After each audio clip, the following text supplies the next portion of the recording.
तो देखो बच्चों, अपना जो चैप्टर चल रहा है, और ये चैप्टर है क्या, क्लोरीन फैमिली। आज हम इस चैप्टर में अब जो टॉपिक डिस्कस करेंगे, और ये टॉपिक है हमारा क्या, periodic properties. Periodic properties of chlorine family members.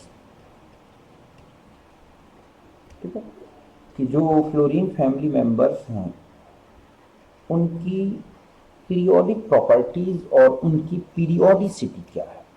तो पीरियोडिक प्रॉपर्टीज तो आप समझते हैं, इसमें हम एटॉमिक रेडियस, आयनिक रेडियस है ना, ionisation energy, electronegativity, electron gain enthalpy, इसके अलावा मेल्टिंग पॉइंट हैं, बॉइलिंग पॉइंट हैं, हम इन सब का ऑर्डर डिस्कस करते हैं। तो स्टार्ट करते हैं, और पहला हम लेंगे क्या बच्चों, एटॉमिक रेडियाई। तो देखो, एटॉमिक रेडियाई तो आपने हर ग्रुप में देखा है कि जनरली ये क्या है, ग्रुप में नीचे की तरफ इंक्रीज होती है। कुछ एक्सेप्शन मिले हैं, लेकिन अगर हम हैलोजन फैमिली की बात करें तो यहाँ जो एटॉमिक रेडियाई है, जो कि कोवेलेंट रेडियस के फॉर्म में ली गई है, वो लगातार नीचे की तरफ इंक्रीज होती है। मतलब हम ये कहें कि ये क्या होगी, इंक्रीज विद, ठीक है, इंक्रीज एटॉमिक नंबर। जैसे जैसे एटॉमिक नंबर इंक्रीज होगा, एटॉमिक रेडियाई इंक्रीज होती है। इसका मतलब सबसे ज्यादा फ्लोरीन, फिर है क्लोरीन, फिर है ब्रोमीन, और फिर क्या है, आयोडीन। अगर आप इनकी वैल्यू भी देखें पिकोमीटर में कोवेलेंट रेडियस का, तो आप देखते हैं कि ये है 64, 99 पिकोमीटर, 114 पिकोमीटर, और 133 पिकोमीटर। तो यहाँ तो एकदम बड़ी है 64 से 99, लेकिन यहाँ आप देख रहे हैं 1114 से 133। तो देखो बच्चों, सबसे लास्ट में आप ज्यादातर देखते हैं रेडियस में बहुत ज्यादा अंतर नहीं आता। उसका रीजन होता है वहां पर lanthanoid contraction, means poor shielding effect of D electrons, n-2 f electrons, जिनके कारण एटॉमिक नंबर जितना बढ़ा है और जो लेवल्स बड़े हैं उस हिसाब से साइज नहीं बढ़ती, क्योंकि अट्रैक्शन ज्यादा हो जाता है, इसलिए ऐसा दिखता है। और अगर आयनिक रेडियाई का ऑर्डर पूछ ले, है ना, तो आयनिक रेडियाई में तो देखो जितना बड़ा एटम उसी हिसाब से आयन बनेगा। तो यहां हम हैलाइड आयन की रेडियस की बात कर रहे हैं, तो इनकी आयनिक रेडियाई लगातार ये भी क्या होगी, बढ़ेगी। फ्लोराइड आयन उससे बड़ा, क्लोराइड आयन इससे बड़ा, ब्रोमाइड आयन इससे बड़ा, आयोडाइड आयन, क्योंकि एटम बड़ा तो उससे बड़ा आयन होगा। तो इनकी भी अपनी पिकोमीटर में वैल्यू है, हमें उन वैल्यूज को नहीं रखना। तो इस तरह से इनमें जैसे जैसे क्या होता है, साइज, एटॉमिक साइज बढ़ेगी, आयनिक रेडियस भी बढ़ेगा। अब हम, ठीक है, ये दूसरा था, या दूसरा प्रॉपर्टी थी। अब हम तीसरी प्रॉपर्टी में आ जाते हैं, और वो है क्या बच्चों, आयोनाइजेशन एनर्जी, है ना। तो आयोनाइजेशन एनर्जी तो हम जानते हैं कि जो है साइज अगर बढ़ती है एटम की तो ये डिक्रीज होगी, मतलब ये डिक्रीज होगी विद, ठीक है बच्चों, क्या, इंक्रीज एटॉमिक साइज। क्योंकि एटॉमिक साइज बढ़ने से न्यूक्लियर अट्रैक्शन कम होगा। तो इसमें कोई एक्सेप्शन नहीं है, सबसे ज्यादा फ्लोरीन का है, फिर क्लोरीन है, फिर ब्रोमीन है, और फिर क्या है बच्चों, आयोडीन। आप चाहें तो इनकी वैल्यू भी याद रख सकते हैं, लेकिन उतनी जरूरी नहीं है, फिर भी मैं लिखे दे रहा हूं। आयोनाइजेशन एनर्जी फर्स्ट लेके बता रहा हूं मैं इनकी, कि जो IE1 है, जो कि किलो जूल पर मोल में है, ठीक है, तो ये वैल्यू होती है 1680, क्लोरीन की है 1258, ब्रोमीन की है 1142, और जो आयोडीन में दिख रहे हैं 111008 किलो जूल। तो सबसे ज्यादा आपको दिख रहा है कि किसमें है, फ्लोरीन में। और फिर लगातार ये क्या होती जा रही है, डिक्रीज हो रही है, क्योंकि साइज बड़ा, एटम बड़ा, तो अट्रैक्शन कम। फिर चौथी प्रॉपर्टी में आते हैं, और ये है इलेक्ट्रो निगेटिविटी, है ना। तो इलेक्ट्रोनिगेटिविटी मतलब अट्रैक्शन, ये भी एक न्यूक्लियर अट्रैक्शन को मेजर करता है, तो डिक्रीज, ठीक है, विद इंक्रीज एटॉमिक साइज। ये भी इसी तरह से, जिस तरह आयनाइजेशन एनर्जी डिक्रीज हो रही है, ऐसे ही इलेक्ट्रोनेगेटिविटी भी डिक्रीज होगी, क्योंकि एटॉमिक साइज बड़ी है तो अट्रैक्शन, न्यूक्लियर अट्रैक्शन कम होगा। तीन प्रॉपर्टीज जो कि देख रहे हैं आप, एक तो आयोनाइजेशन एनर्जी, इलेक्ट्रोनेगेटिविटी और इलेक्ट्रॉन एफिनिटी। ये तीन वैल्यू ऐसी हैं जो ग्रुप में डिक्रीज होती हैं, क्योंकि ये डायरेक्टली न्यूक्लियर अट्रैक्शन से जुड़ी हुई हैं। तो यहाँ पर अगर हम देखें तो पूरी पीरियोडिक टेबल में फ्लोरीन ही ऐसा है जिसकी इलेक्ट्रोनेगेटिविटी सबसे हाईएस्ट होती है, ठीक है। फिर आ जाता है क्लोरीन जो कि 3.2 के करीब होती है। फिर आ जाता है ब्रोमीन, है ना, तो इसकी जो इलेक्ट्रोनेगेटिविटी है वो है 3.0, और जो है आयोडीन ये है 2.8। तो इस तरह से ये इनकी इलेक्ट्रोनेगेटिविटी का ऑर्डर होता है। तो आप देख रहे हैं फ्लोरीन से ज्यादा किसी की नहीं होती। तो इसका मतलब है कि इस ग्रुप में बात करें तो फ्लोरीन सबसे मोस्ट इलेक्ट्रोनेगेटिव एलिमेंट है, ग्रुप में भी और पूरी पीरियोडिक टेबल। फिर हम आ जाते हैं फिफ्थ है, और वो है, ठीक है, इलेक्ट्रॉन गेन एंथैल्पी। इसमें थोड़ा सा एक्सेप्शन दिखता है बच्चों। ऐसा इसलिए होता है क्योंकि इलेक्ट्रॉन गेन एंथैल्पी केवल न्यूक्लियर अट्रैक्शन से रिलेटेड नहीं है, ये इलेक्ट्रॉन जो एंटर हो रहा है उस पर पड़ने वाले एक इलेक्ट्रॉनिक रिपल्सन पर भी बेस्ड है। तो जनरली ये तो डिक्रीज होती है, लेकिन यहाँ पर आप देखोगे थोड़ा सा फ्लोरीन और क्लोरीन में एक्सेप्शन दिखता है। तो आप यहाँ देखेंगे कि जो एक्सेप्शनली, ठीक है, डेल्टा ईजी जो है higher for chlorine than fluorine, ऐसा है fluorine due to high electron density in fluorine which, ठीक है,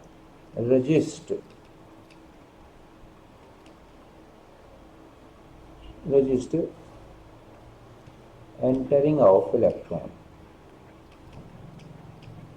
at entering of electron in 2p orbitals in chlorine। बात समझ गए बच्चों। जबकि क्लोरीन में क्या है, वेकेंट डी ऑर्बिटल है, एक चीज। दूसरा है 2p से बड़ा है 3p, तो वह इलेक्ट्रॉन क्लाउड की डेंसिटी कम होती है। फ्लोरीन में इलेक्ट्रॉन डेंसिटी बहुत ज्यादा है क्लाउड की। तो ऐसे में जो इलेक्ट्रॉन एंटर हो रहा है वो थोड़ा सा रजिस्ट होता है, प्रतिरोधित होता है, तो इस कारण से ये एक्सेप्शनली दिखती है। तो यहां पर हम देखें कि ये है फ्लोरीन, ये है क्लोरीन, ये है ब्रोमीन, और ये क्या है, आयोडीन। तो ये है इलेक्ट्रॉन गेन एंथैल्पी और ये है इलेक्ट्रॉन एफिनिटी। ध्यान रखें, इलेक्ट्रॉन गेन एंथैल्पी और इलेक्ट्रॉन एफिनिटी अगर आपको देखना है तो ऐसे लिखना है, ठीक है, माइनस से मल्टीप्लाई करना है डेल्टा एफ जी। तो इसका मतलब है कि इनकी जो इलेक्ट्रॉन गेन एंथैल्पी है ना, ये सबके लिए तो क्या है, निगेटिव है। 3 ये हो गया है ना, -349 -325 -296 किलो जूल, ये किसमें है, किलो जूल पर मोल। तो हम इसकी इलेक्ट्रॉन एफिनिटी की बात करें तो इलेक्ट्रॉन एफिनिटी तो आप जानते हैं क्या कहलाती है। इलेक्ट्रॉन एफिनिटी का मतलब है कि जब एनाइन बन जाए, कि हेलोजन से हैलाइड आयन बन जाए, तो हैलाइड आयन से जुड़े हुए इलेक्ट्रॉन को फिर से निकाला जाए और फिर से हैलोजन में चेंज किया जाए। मतलब ये है फ्लोरीन मान लो, और इस तरह से ये फ्लोराइड में चेंज हुआ, ठीक है। तो यहां एनर्जी रिलीज हो गई 333, मींस यहां पर डेल्टा ईजी हो गई -333। अब हम इसे इस फॉर्म में चेंज करें तो ये जो है यहां पर एनर्जी इतनी ही लगेगी, किलो जूल पर मोल। तो ये है इलेक्ट्रॉन एफिनिटी, मतलब आयनाइजेशन एनर्जी ऑफ मोनोनेगेटिव आयन। तो जितना इलेक्ट्रॉन जुड़ने में एनर्जी निकलती है उतनी ही इलेक्ट्रॉन को मतलब जुड़ने में निकलती है उतनी इलेक्ट्रॉन को निकालने में लगती है। तो इस तरह से इलेक्ट्रॉन एफिनिटी का ऑर्डर पॉजिटिव लेके दिखाया जाता है। तो ग्रुप में नीचे की तरफ ये डिक्रीज हो रहा है, इसका मतलब फ्लोरीन। तो अगर हमसे ऑर्डर पूछ ले तो सबसे ज्यादा क्या हो गया बच्चों, क्लोरीन, फिर फ्लोरीन, फिर ब्रोमीन और फिर क्या है, आयोडीन। तो ये है इनकी इलेक्ट्रॉन एफिनिटी का ऑर्डर फॉर हैलोजेंस। तो आप समझ गए होंगे क्लोरीन में थोड़ा ज्यादा है, ज्यादा एनर्जी रिलीज हो रही है। रीजन है क्लोरीन में साइज बड़ा, डी ऑर्बिटल की प्रेजेंस, न्यूक्लियर अट्रैक्शन तो है ही ज्यादा, और ऑर्बिटल जिसमें इलेक्ट्रॉन एंटर हो रहा है वो है 3p, और फ्लोरीन में जहां एंटर हो रहा है वो है 2p। तो 3p में इलेक्ट्रॉनिक डेंसिटी कम होने से रिपल्सन थोड़ा कम लगता है। तो इस तरह से हम इलेक्ट्रॉन एफिनिटी का ऑर्डर अच्छे से याद रखना है। ठीक है, यहां तक बात क्लियर है। फिर और आगे बढ़ते हैं हम, है ना। फिर आती है इसके बाद बॉन्ड एनर्जी, हैलोजेंस में पूछ ली जाती है। तो बॉन्ड एनर्जी का अगर हम ऑर्डर देखें तो इसके बाद हम आ जाते हैं, छठवां नंबर है हमारा और वो है, ठीक है, bond energy of x x bond. तो देखो यहां पर बॉन्ड एनर्जी हम जानते हैं कि किसी भी ग्रुप में ऊपर से नीचे चला जाए तो जो होमो एटॉमिक मॉलिक्यूल्स होते हैं उनकी बॉन्ड एनर्जी डिक्रीज होती है। लेकिन यहां पर आप देखोगे कि फ्लोरीन की बॉन्ड एनर्जी दो, मतलब क्लोरीन और ब्रोमीन दोनों से कम है। रीजन ये है कि फ्लोरीन में बहुत ज्यादा मतलब स्मॉल साइज है और हाई इलेक्ट्रॉन डेंसिटी है। तो ऐसे में लोन पेयर रिपेल होते हैं। मतलब अगर हम फ्लोरीन की बात करें, है ना, F2 Cl2 Br2, और ये क्या है बच्चों, I2। तो इनकी जो बॉन्ड एनर्जी है अगर आप फ्लोरीन में देखोगे तो ये है 143, है ना, ये है 199, ये है, ठीक है। तो यहां पर अगर आप देखें कि बॉन्ड एनर्जी इनकी जो बॉन्ड डिसोसिएशन, गलत लिख गया, ये हो जाएगी इसकी। तो बॉन्ड एनर्जी अगर हम यहां देखें तो ये है 158.8, ये है 242.8, है ना, ये है 192.8, और ये है 151.1 किलो जूल पर मोल। अब यहां पर अगर आप देखें तो फ्लोरीन तीसरे नंबर पर दिख रहा है। तो इसका रीजन ये है कि ये जो है it is due to electronic repulsion. ठीक है, हम ये कह सकते हैं कि मोर इलेक्ट्रॉनिक, इसका रीजन लिख रहा हूं, electronic repulsion between lone pair of fluorine atoms. और ये इसका इसलिए है क्योंकि इनमें क्या है भाइयों बच्चों, स्मॉल साइज। तो फ्लोरीन एटम में लोन पेयर मतलब ये जो फ्लोरीन है हम जानते हैं कि इनमें 3 लोन पेयर होते हैं हैलोजेंस में। तो इनमें ये रिपल्सन इनको ब्रेक करने के लिए जो है एक प्रकार से हेल्प करता है। अब आती है कि क्लोरीन में ज्यादा क्यों होगी, तो क्लोरीन का साइज काफी बड़ा है, एटॉमिक साइज, और ऐसे में लोन पेयर रिपल्सन कम लगता है। तो एटम छोटा और लोन पेयर रिपल्सन कम। तो क्लोरीन भले थोड़ा बड़ा है फ्लोरीन से, लेकिन यहां पर साइज की अपेक्षा इसका रिपल्सन ज्यादा इफेक्टिव है। और यही रीजन है कि यहां पर आप देख रहे हैं कि क्लोरीन में जो बॉन्ड एनर्जी है वो ज्यादा है। तो इसका ऑर्डर आ जाएगा Cl2, फिर Br2, और फिर आएगा F2, और फिर क्या आएगा बच्चों, I2। ये है bond energy of halogen bond, ठीक है, XX बॉन्ड। और इसका रीजन है फ्लोरीन में ज्यादा लोन पेयर रिपल्सन लगना। ठीक है, फिर हम आ जाते हैं नेक्स्ट प्रॉपर्टी है bond length. Bond length of x and x. तो देखो ये तो सीधी सी बात है, बॉन्ड लेंथ इंक्रीज होगी हमेशा ड्यू टू, रीजन क्या है बच्चों, increase in size of halogen. कि जो हैलोजन है उसकी साइज बढ़ेगी तो बॉन्ड लेंथ बढ़ेगी। मतलब एक्स बॉन्ड लेंथ अगर हम यहां लें और वो है पिकोमीटर में, ठीक है, तो अगर आप देखें तो फ्लोरीन से बड़ा साइज होगा क्लोरीन का, उससे बड़ा है ब्रोमीन का, इससे बड़ा क्या होगा बच्चों, आयोडीन का। तो ये होती है 143, ये है 199, ये है 228 और ये है 266 पिकोमीटर। तो इस तरह से साइज बड़ी एटम की तो इनमें बॉन्ड लेंथ बढ़ती है। फिर हम आ जाते हैं मेल्टिंग पॉइंट के बारे में बच्चों। तो देखो, जो हैलोजेंस हैं ये मॉलिक्यूलर क्रिस्टल बनाते हैं और इनके बीच में जो फोर्स लगते हैं, समझ गए ना, वो कौन से फोर्स लगते हैं बच्चों? डिस्पर्सन फोर्स, मतलब X2 फॉर्म मॉलिक्यूलर क्रिस्टल, ठीक है। एंड लंदन फोर्स, या हम इनको बोलते हैं डिस्पर्सन फोर्स,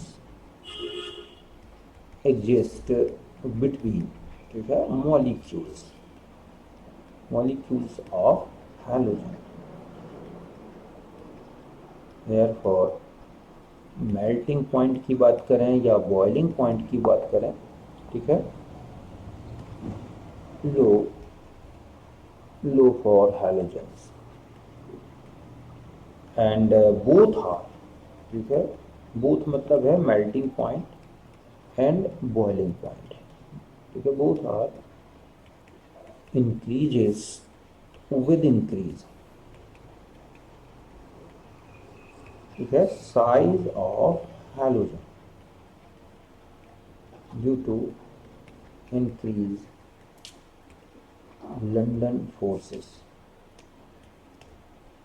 जैसे जैसे हैलोजन का साइज बढ़ेगा तो हम जानते हैं कि लंदन फोर्स या डिस्पर्सन फोर्स, जितना बड़ा एटम उतनी ज्यादा उनमें क्या होती है बच्चों? पोलराइजेबिलिटी, और उतने ज्यादा उनका पोलराइजेशन होगा और एग्जिस्ट करेंगे। लंदन फोर्स की जो स्ट्रेंथ है वो बढ़ेगी with increase in the atomic size.